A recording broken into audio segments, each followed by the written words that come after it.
a single patient story or data point or moment that moved this from an interesting idea into I have no choice but to build this for you?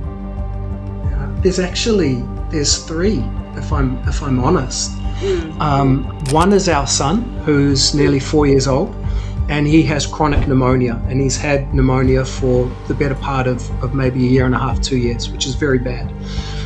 The other was one of our investment partners whose brother-in-law died at birth because of a failure of disclosure of medical information within a one hospital system. And then the third is an oncology patient who we are using our AI to attempt to establish a CAR T treatment program. Now, I won't go into the further details of those two, but each of those are live examples now that we're working to fix or have fixed. But what I will talk about in depth is my son. And so an example of our youngest boy is he's constantly been catching pneumonia, constantly having fluid in the lungs. And just last year here in Australia, excellent medical access, very good healthcare system. Caught another round of chest infection. It took 2 weeks to get a booking with our GP. And then when we got to the booking, she was 40 minutes late, spent 5 minutes with him, said, don't worry. The pneumonia persisted, he got progressively worse. We come back in a week and a half, 5 days to book, see the doctor, sends away for a viral swab.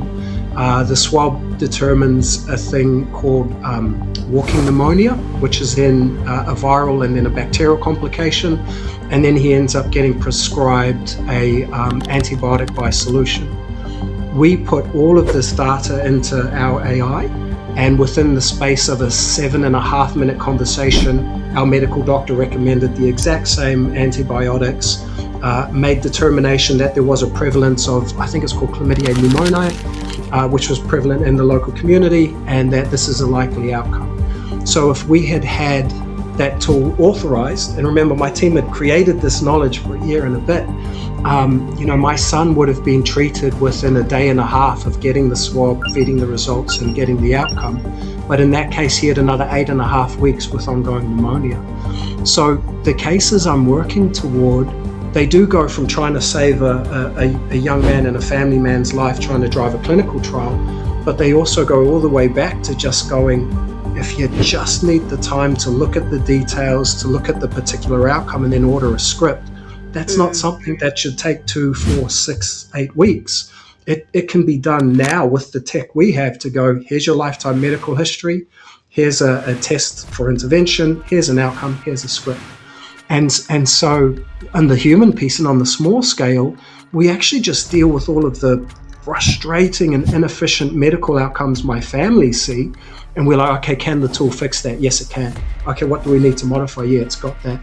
And that's the 70-80% solution we're trying to fix, because, equally, again, with my son's persistent pneumonia, we were in the emergency room months before that, 16-hour admission, constant treatments with Ventolin, ReadyPred, monitoring of O2 saturation. Equally, if we had a verified wearable, we could have seen his O2 saturation's good. We would have had the history, and we could have got that Ventolin and ReadyPred sent as an e-script. We didn't need to, ideally, take up an emergency room bed in pediatrics for 16 hours over a Saturday night till, I think it was 3 a.m. on Sunday. If we could stay at home and our boy could get that at home and we could monitor his vitals, which is all the tech we have integrated now, that's a bed for some other kid who's, who probably needs it more.